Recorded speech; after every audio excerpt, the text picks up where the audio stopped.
engagée, ok. Je suis libre depuis, ça va faire 2 mois presque que je suis libre, hein.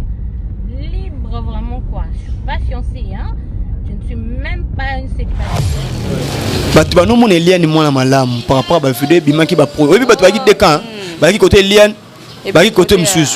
On comprend. Mais est-ce que tu as voir la babia ya na onné na ya et le bita yorobo Jezabel na bengé bon côté c'est les gens onné na. Moi je ne suis pas fiancée. Ça c'est pas une bague de fiançailles, hein, madame. Si tu penses que je suis fiancée, mais déjà je reçois la bénédiction de cette fiançaille, de ces fiançailles, allais-je dire. Là, je ne suis pas fiancée, je ne suis pas du tout fiancée. Je suis célibataire, bien sûr, et libre, car je ne suis pas engagée, ok. Je suis libre depuis, ça va faire 2 mois presque que je suis libre, hein. Libre vraiment quoi. Je suis pas fiancée, hein.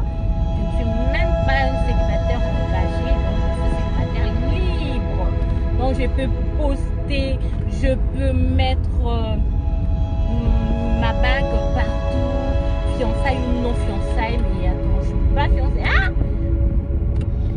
Raph Nguindou, félicitations pour la promotion, c'est la rapport d'artiste. Que Dieu te bénisse. À connaît pas demander, il n'y a rien en face. Suivez Congo Promo TV avec le PDG Raph Nguindou. Nanenga Mabete, Congo Promo Raph Nguindou. Boga, en tout cas, félicitations, merci Sito Oumela.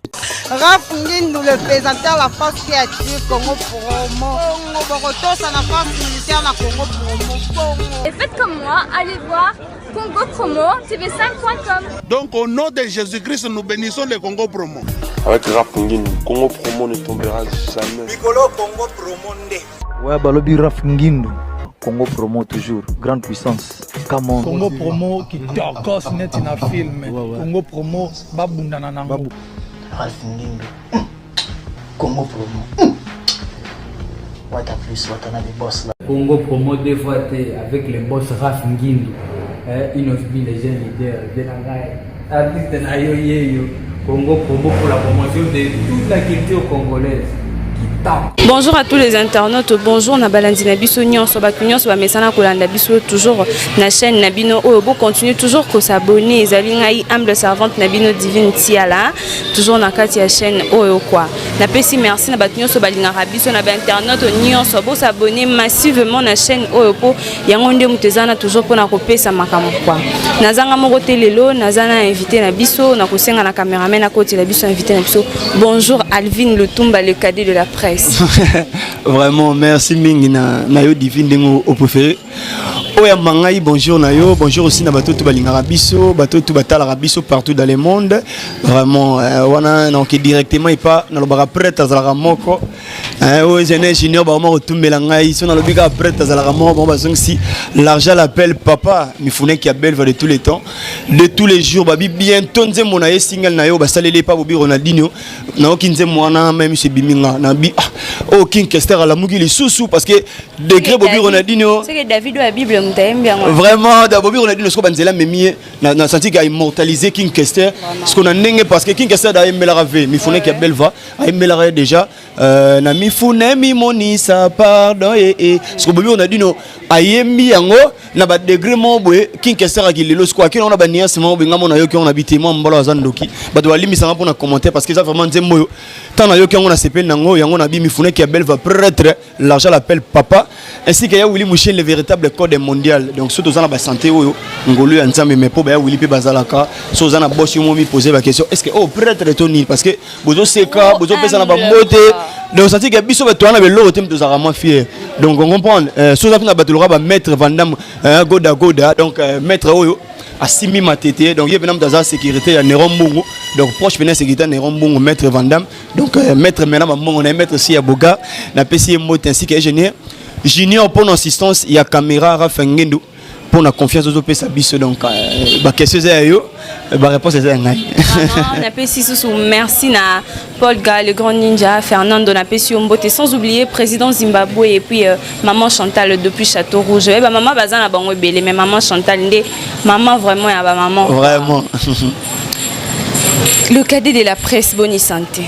Ngolo, grâce sur grâce, donc on a le but. Biso soto dans la santé, grâce à Nzambe, mais pour permettre na soto na ba to pe ba linga to ko yate, ba to so za na problème. Ya wile linga robela te, ya linga kufe la te. Donc so yoki ka kufeli o ka so monita statine wal vinna ni ngusulu ya kufi ya ka bona palais. Donc to mo banga mo kufe la po ko sunga ya wile ko mo leka. Donc et comment ça la moi? Et ça et comment ça la ndeti na ebite kwa po alingo mo na mutale la te. Et grâce na bango mi funa ki ya belle vanena lobaki. Et ngo libunde za te mais munena chinoise à la carte. Ya oui monsieur ni bambote na ya ngwana Alvin Lutumba monde internet c'est comme somme. Monde internet beaucoup mis somme. Qu'est-ce qui se passe Alvin Lutumba bibino mikolo beaucoup ko boire que la ba maladie.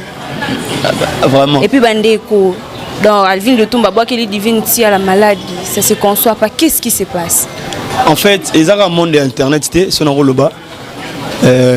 Na domaine news on dit les lom d'arote ka kwanga na kwanga wana pe azwa kisi po bandeko musuba te karate mutu mususa ko so mapa po bandeko musuba te karate même ba cabine on senti balanda na meye a chama ko le ka baninga donc cela veut dire domaine news les en ba réalité nango les arts te monde internet les arts te la buzz Nicolo mais buzz les arts internet déjà monde à buzz. Parce que les lots internet c'est ben naroloba ben télo batikala muki quand je parle d'un télo parce que biso to comme abazo ba devant caméra pour dire de n'importe quoi ça c'est licencié dans la politique et dans la culture tout ça vraiment au sentir que papa na cravate mais azolo ba bêtise devant caméra au sentir que au Bénin les Kabanzela le roi ingénieur junior on a Cédric azolo par même licencié le roi Baraf Ngindu ingénieur mais au sentir licence est-ce que vraiment muto au Bénin la cravate à kolo babiloko ils ont monde internet donc mais ça na biso la réalité ebele ya internet ça na internet c'est ce qu'on préciser bien bon ils ont encore internet mais entre bino na bino moi ba nungu ezali donc entre biso na biso ba problème eza ba maladie ezo bois kama en fait ni na lobby les lots au biso tout ça choqué parce que moi je dis souvent on a celle analyse sur yango na mai pesini comme le blague sur maladie il y a notre confrère Valdi Tambwe parce que nazaki naye parce que est-ce qu'on a azalaga ye azara ko na bango pas azara pembeni wana to cela vraiment minga to cela mingi al sengal vin donc baza bato to okuta pena na domaine yango ala bato baba ceux de zana yo senti pena azo pesa ba force ko se laisser faire te za ba réalité internet c'est ba YouTube tout ça donc ça là vraiment parce que mon ndekondé ba boka qui malade mais dans l'analyse mon vieux que j'aime beaucoup malgré je dis bien malgré mais ce sont des choses qui arrivent dans la positivité parce que c'est quelqu'un il faut de respecter Mombaya Thierry Mombaya dans l'analyse moi ça là qui sérieux il faut se poser des questions est-ce que maladie a Valdi Tambwe ils ont maladie existe raté est-ce que maladie a Valdi Tambwe ils ont maladie ils spirituel parce que maladie spirituelle les alara les lots toyebi mbasu ils ont maladie mon mzako qui ne faut pas que long tu vois mais il y a des maladies muso azolango etam muso ezali nango tout le monde a ba rougeole ba kolokoto parce qu'il faut se poser la question est-ce que maladie a Valdi Tambwe wana ils ont maladie existe raté tous les alara na mona ki bandeko bele ba sel analyse ba lobeza variole ba pesa ba différentes définitions nango tous les même ingénieur junior na zini kumbi variole les maladies mo existe aka et puis ils ont maladie mo boye on peut exemple quoi coronavirus neto solaka boye dès qu'on respire mon pépé nango sen aux yeux en malade on relation au toucher mutu kaka le roi ba kolokoto aux yeux et puis ezalaka très risquant derrière ceux qui ndeko mo boye bozana na parler moko abeli yango toi aussi tu risques ça ni obela yango donc ce sont des choses oh nayo qui Valdi Tambwe na te so azongi bandal on a été sur azongi bandal parce qu'il y a foutu dans la bandal mais azaki ba koto na biso ki sensu ba kota ba matete kaka la ma ki sensu donc nous avons besoin fort bien to kende ko solana et to yeba na réalité en face parce que internet to comme ça mambo grave vraiment ba te belé ba lo ba o c'est maniqué o ya bois que lié parce que tout le monde analyse ba maniqué mta bois que lié parce que ba swana qui a dit que c'est maniqué na bois que lié est-ce que ba preuve est normalement tu vois je n'ai pas dit que naza pour maniquer mais nga sur la libre analyse belé to sala divine nga ko trop positive et puis négative la négativité to yebité parce que musala oyo sans preuve et tout musala oyo za na réalité belé muso ayina oyebité ngai nana ba compte à rendre mais na kuta na ba réalité pas ba journaliste et belé ba journaliste on entend en commode internet donc mutema mabe eza na domaine o surtout bato babima lika yazala so ndi ba chaîne belé ya YouTube afuta ba chroniqueur te surtout so azaka journaliste alinga mema ye na ndenge ye pa nio koma parce que batu tout ba so la succès internet bana histoire lelo pas comme na facilité tam susu ya benga tam susu artiste mon boye auti na ba réalité belé oye moso abi abetelango o ba mais sotali comment est-ce que traiter ba journaliste oyo ba yeko bana musala ngo sika olobité azam tema biso ba levi lelo soko mbenga les cadets de la presse lelo pe ozana ba télé kunyanga chef d'orchestre fali pour ba pesa respect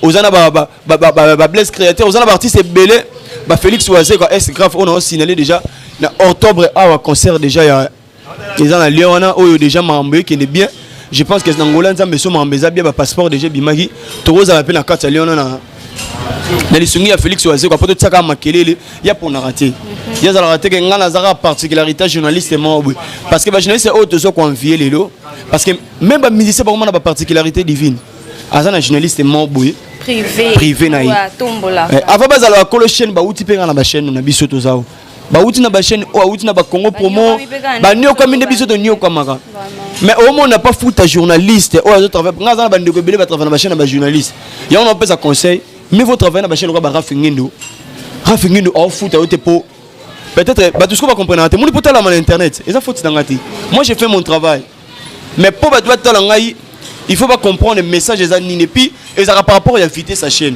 biso le Congo promo so tali le Rafingindo pesa confiance et ça met sa fierté parce que de 8 ans il y a ba te belé ngana mbi ba te belé internet ça pour nos affaires et puis un artiste est monté dans une question posée pour la chaîne différentes chaînes où tu travailles en collaboration et ça journaliste est monté au passé na télé le baka comme la vini question to a ben partout ben la vini invité personnellement na yamba ba musicien na tika entre parenthèses pour te dire que mutema mabe wana kino na négativité et ça vraiment ma casse dans mon internet yo mutako inayo pour rien quand vous pas sentir que tu es intelligent parce que ba te belé ba le dans internet yo so la ni be mission ba ça le sentir contenir ça te fondement ça te moi grâce aux appels à Mumbaya au yibimo intelligence parce que cause appels à Mumbaya c'était quelque chose très important parce que ce sont des personnes ça vraiment fort dans ma métallique analyse et puis sotali émission Mumbaya to chaîne à Mumbaya au sentir bêtise et ça on est contre bêtise biso to za pour to za contre te non yamba mi ça fait rigola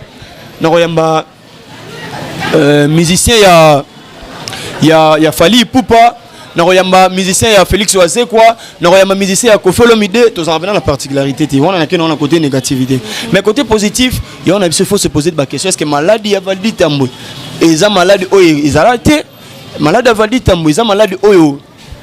Et ça c'est naturel parce que c'est naturel c'est que tu connais l'action. Yo connais l'ango, ngape na connais l'ango. Donc tout que nous avons la positivité, il y a un baramètre fois, et c'est le comme Mumbai bisangabi. En dehors de tout ce qu'on peut faire, il faut ma casse dans la spiritualité. Quand je parle de la spiritualité, cela veut dire ceux qui n'ont pas de comment à ça la règle ça ma cool. C'est que faut qu'on ramène ma casse. Une fois au long, mutu aleki na makambu, aleki mutu na makambu.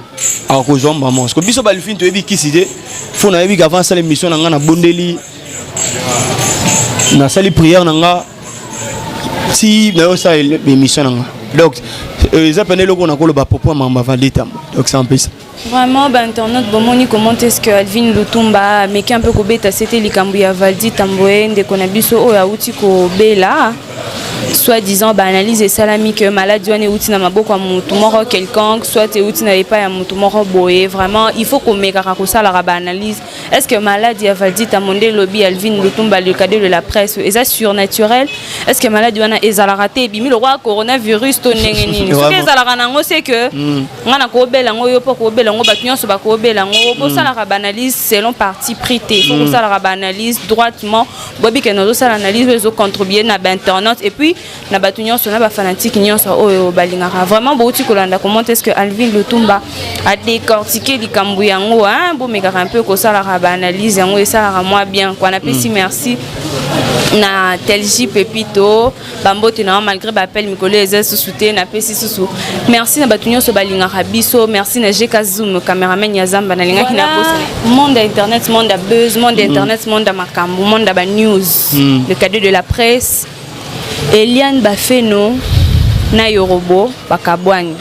Vraiment. Eliane Bafeno lobby aza célibataire engagé té po bague alati na loboko eza bague ya fiançailles té vraiment eza nango kaka bague asepeli alata na ye aza célibataire engagé té o célibataire moko boyanga non Eliane Bafeno balobi alobi aza célibataire engagé té yango yorobo pa lobi Eliane Bafeno aza Jezabel na kosenga na ingénieur junior elongo na ingénieur Corneille Kasonga ba balancer les bisona élément au pona sima nango to commenter. Moi, je ne suis pas fiancée. Ça, c'est pas une bague de fiançailles, hein, madame. Si tu penses que je suis fiancée, mais déjà, je reçois la bénédiction de cette fiançaille, de ces fiançailles, allais-je dire. Et là, je ne suis pas fiancée. Je ne suis pas du tout fiancée. Je suis célibataire, bien sûr, et libre, car je ne suis pas engagée. Ok? Je suis libre depuis... Ça va faire 2 mois presque que je suis libre, hein. Libre vraiment quoi. Je suis pas fiancée, hein. Je ne suis même pas une célibataire engagée, donc je suis célibataire libre. Donc je peux poster, je peux mettre ma bague partout, fiançailles ou non fiançailles, mais attends, je suis pas fiancée. Ah, c'est la vie.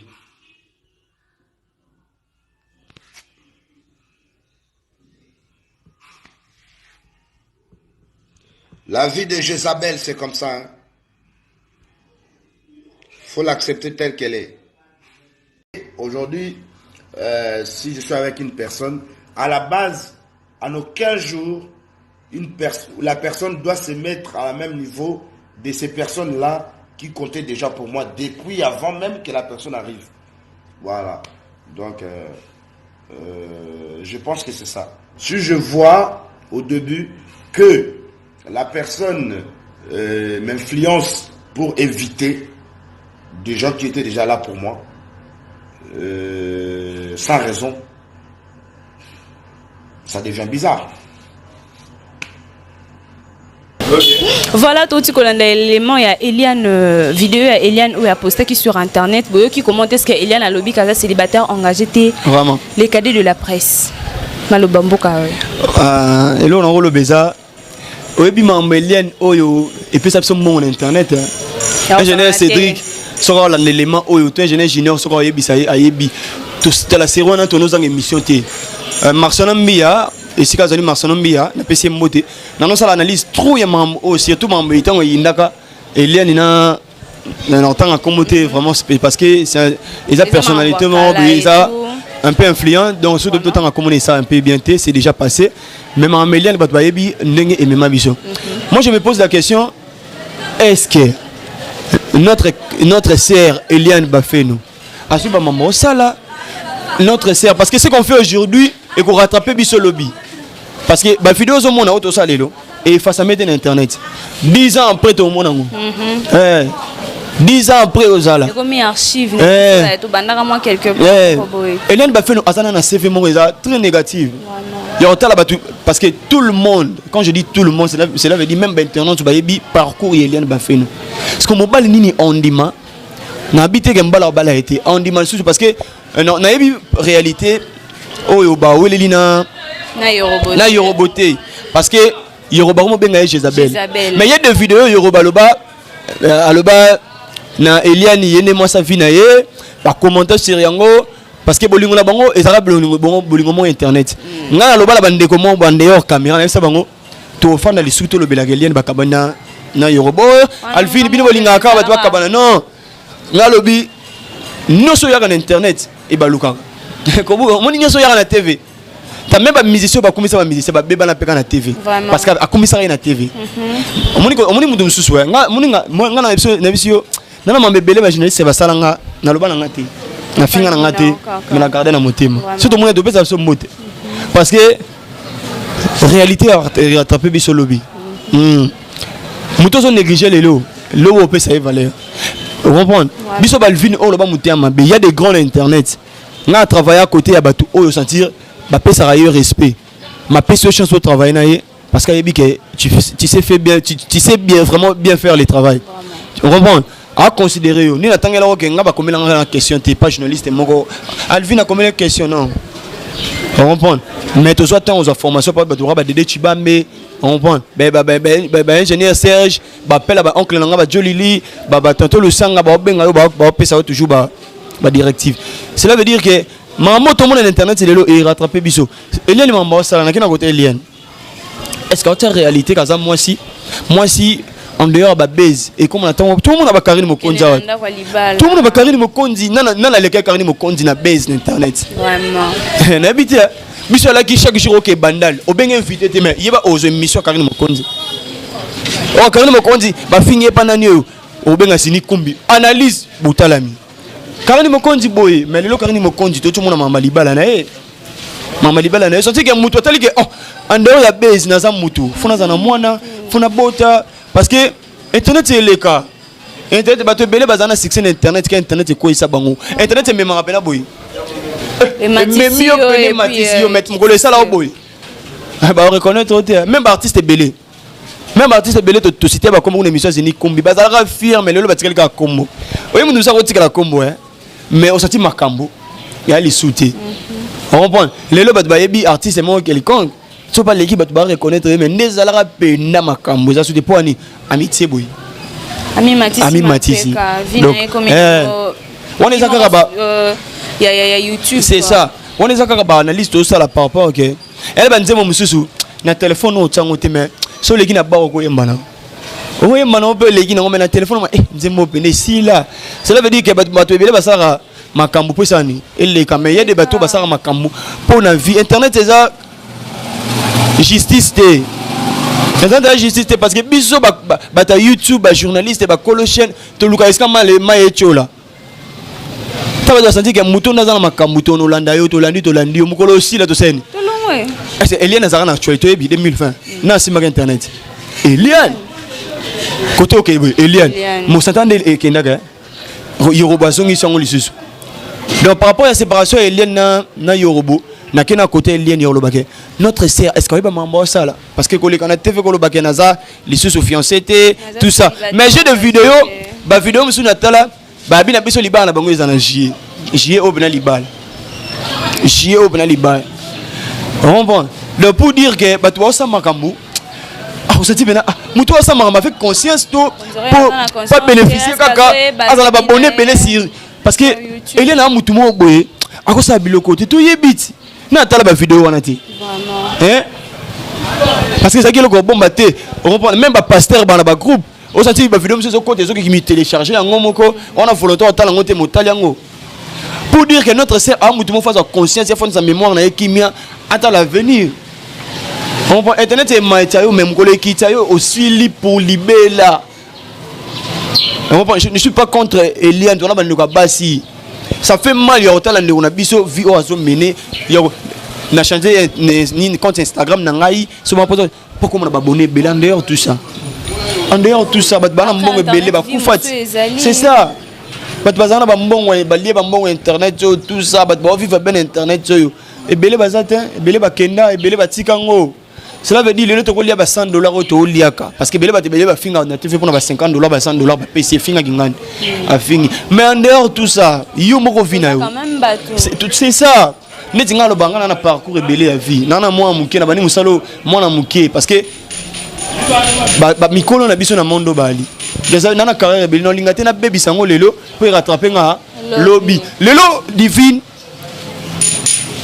elle a ma vidéo monsieur bima ya batou tam souci les là comme tam souci ministre moi bimsele ministre ce qu'on va te éviter que vidéo on est à kala les ingénieurs junior boye hein nega azane licencié boye on comprend vidéo moi ba sala temps sikoyo ana na temps yo ebi caractère que j'ai parce que c'est retrouvé ba batali CV na ya intelligent tout ça ba tam souci ministre ya culture ce qu'on monter mama be à récupérer vidéo on a scène à poster est-ce que va te la vidéo les à kala ba mon longa nani ya yo moi c'est pas l'autre ça la télé parce que la vidéo biso tu les gars nango mais là ba tu mususu ba gardango na ba machine ba gardango na ba portable azela ka ko comme on se dit au comme les tables mo bi nzambe jeunesse dans la memango ndenge nini tu vois il y a des choses oh bah il faut pas revoir yango nan tout revoir on dit congolais je ne sais pas mambo les gars na Congo mais il faut tout revoir mon bébé na koto ya notre frère Yorobo Yorobo. Yorobo c'est un artiste. Na c'est pas nanze mono basana na Serge Beno. On comprend. Ah maman, alindende. Donc ezanzembo oyo etambola partout. C'est un artiste respecté. C'est un artiste respectué. Bah tu vas respecter. Est-ce que vous comprenez? Dans ce temps où un artiste tu es conscient de ce que tu fais, tu peux pas passer la télé pour sa vie au privé. Mariage est un domaine très sacré. Très sacré. Normalement, moi je peux pas s'engager par rapport à ces pays sabat. Non, s'engager parce que je fais ça pour la vie. Vous comprenez? Tout fana bandeko, tout fana mikolo, tout zo ba obete la biso to ke na église ba expliquer biso mariage eza nini. Ni na nimi ke ngana le vivre en vivre na divine na bomele CV tes exemples. Na vivre na divine, c'est pour la vie. So bongote na pourquoi to benga to kuta na biso to sel buzo ba na biso to kaboni. Maintenant na bikete, je vais engager avec divine. C'est pour la vie. Normalement. Parce que maman paye, il faut. C'est ça. So lundi ba vidéo ba P Square, lundi ba vidéo ba les lots va commenter notre frère Davido. Davido na clip na film il y a presse à New York Day. Bah tu vas commenter yango.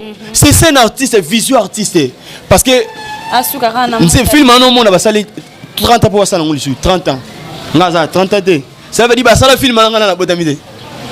Bon, c'est que Davido peut azala pe na barrage mo boye azala pe Davido ya lelo te déjà filmé oyo et pe sentiment lelo a se retrouver na kati nango au moins sentiment mutu c'est un artiste Davido aimé la Cristiano Ronaldo ngakuna kama na ngati na film na tu penses que mutu aimé la Cristiano Ronaldo c'est parmi des milliardaires c'est parmi des bateaux bazana mongo imagine que une relation avec Cristiano Ronaldo bosco il y a Eddie Murphy on a facilité il y a un moment la félicité à notre artiste Fally Ipupa parce que maman Fally Ipupa ça lelo c'est ce qui arrive à Kiango lobby a planifié lobby. Le temps que c'est trop tard. Donc, en bref, notre artiste Yorobo Swag, c'est quelqu'un qui sait bien s'exprimer. Parce que Yorobo, la plupart de l'analyse en français. Cela veut dire français la langue international. Tant que tu as propos à tenir pour la vie privée et personnalité ça et si là Allah na biso ba internet c'est ngana ya mayoka pona tout na yo boli ne Eliane tant on le n'importe quoi Eliane a lobi bo écoute pona yo lingo réagir tant ce ko ba to ba otalango o bo ma CV na yo carrière na basidi ki dia bato na to mona beta banzele tout ça la bani nango na bité que artiste msu ba na buzo baté mais faut revoir mon bébé il faut ta la carrière na yo et memanga wapi tout ce que je fais tu vois diva. Donc c'est un peu ça. Vie privée na bango bakoya na ngona TVT parce que ngana habité que na yamba bango ngana yamba nga pe côté na vie pour finir na compter nga. Non derrière tout ça yo mona mutu. Qu'est-ce que tu gagnes après tout ça? Parce que les kana ngomoni peso et les kamambeliano et les 3 semaines et les qui internet ya bongo. Internet remet mama pena mukolo aussi la to bossa ni yo ba yo sans émission souté. Tala ba de bele ba ba baiser. So ba yamba ba aussi dans émission. Ba sona to ba Hollanda. Oh ngana ya maga tango aussi là au lugeska bo yamba donc c'est un peu c'est on ngana c'est par la partie c'est oyo na banana bango de le début oye ko na musalo ma pesi temps au pesa micro ce sont des artistes on a lemba ko lobela bango te on comprend donc c'est un peu ça. Comment est-ce que les cadets de la presse a bêtissé les cambouillasseurs Nabiso Eliane Bafeno a commis si Vinae Vimoroy internaute si on peut le dire dans ce sens-là a commis si Vinae Vimoroy a buzz Nakati Amandi internet en tout cas ceux qui conseillent copé oui on a le point de Nakati parce que tu vas nous mon Eliane moi la malam par rapport à vidéo bimaki ba pro oui tu vas quitter quand ba qui côté Eliane ba qui côté Msus on comprend. Mais est-ce que tu as vu la babia et le vita Yorobo Jezabel na bengé bon c'est les gens tu vois ce n'est pas bien. C'est que là c'est mon pour séduire les gens et tout vraiment il faut si on a biso Eliane Soko Kolanda émission oyo il faut vraiment avoir le temps de prier Dieu Sambela Nzambea encadré Nzambea memayo na vie moko ya Nzambea memayo na vie moko ya kobanga ye vie moko ya kobanga ye vraiment ndeko sala que au avancer mingi sous na vie aux moi si tu es appelé être mère influencer la génération ou influencer la génération pas seulement les rosas la vidéo na ba Insta et koloba que non aux célibataires engagés non on a vraiment tous bêta c'était eza bien té il faut comme un peu que sambela nzambe a orienté ko pesa accès na diable té hein ce qui te ko le bon sens wana ko pesa accès na diable té parce que eza na sens té eza vraiment bien té le cadeau de la presse to comme déjà ko chuter conseil na yo pour na analyse ya liboso ya makambo vadi tambo et puis pour na ndeko na biso Eliane. Merci divine ngo 8 ans na yo ya ondimoro ya mbanga. Merci pour la considération. Merci vraiment là le bara à chaque fois.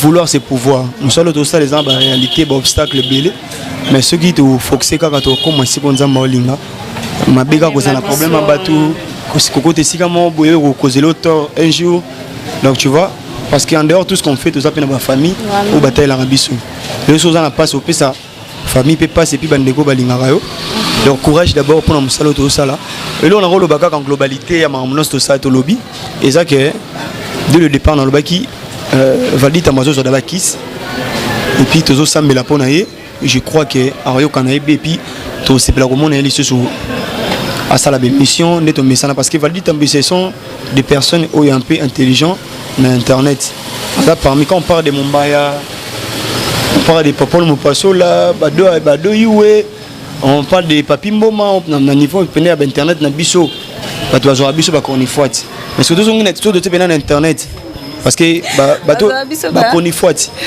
ba imba banzembuti fabgaza imanzembo ba konifuati eza pour ba délire ba ndeko beli ba sala mais surtout que bena na niveau ya ba internet to longoli bato ba sala na ba TV oh lelo balandi biso sur internet valita maza parmi tant on appelle ça respect pas Mumbaya Thierry Mumbaya on appelle ça respect pas ba demain on appelle ça respect pas ba valita aussi ce sont des personnes oyo par exemple à suivre sur lundi interview on va dire ça c'est une personne vraiment un peu conscient donc tu vois na suka na te le roi ba Franck Stemai ba Vincent Chiluzu ba le roi ba Mike Lokambo ba le roi ba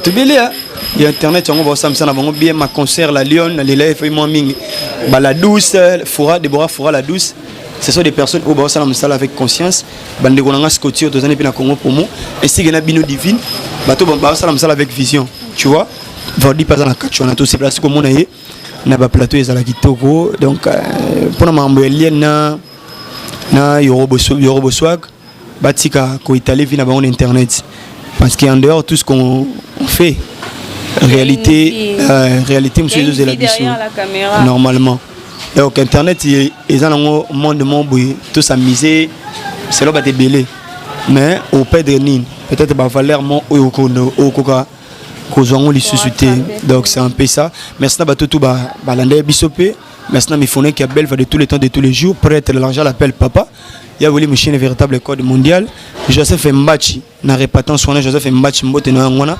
masalanga Eli Pemelo depuis Tunisie maman chérie Vete Motenge depuis Liège ainsi que mon oncle Jolili Kintala depuis États-Unis d'Amérique merci na maître Vandam Goda ndenge ya mbibiso a petit so petit to sola a to sana na flat hotel ne rombo juste na mutoto wana kaka le flat mo ya kimia sécurité bena assuré parce que so meki au monde mettre bogar mais gomegate je te dis donc ce que m'équipe na diva aso yena baluenge avant la police ya mettre Vandam Goda au kangayo donc c'est quelqu'un vraiment ça na et puis mettre mon conscient parce que va mettre le ba kuluna bon ben là exemple à suivre so ça mettre au senti des autres des alatés ba te féliciter merci aussi l'ingénieur junior pour notre sa caméra ingénieur Cédric pour na ba conseil ainsi que Rafengin de Congo promo merci aussi na yo divine ngo o lambi o yandi biso na senga bato ba s'abonner pe na chaîne na biso otavara comme on a ngoza nini wana ngamo na koloba bandeko to komina ba s'abonner pe kuna ba s'abonner pe na Congo promo télévision vraiment vraiment bien bato to léser bato to choquer ba limbisa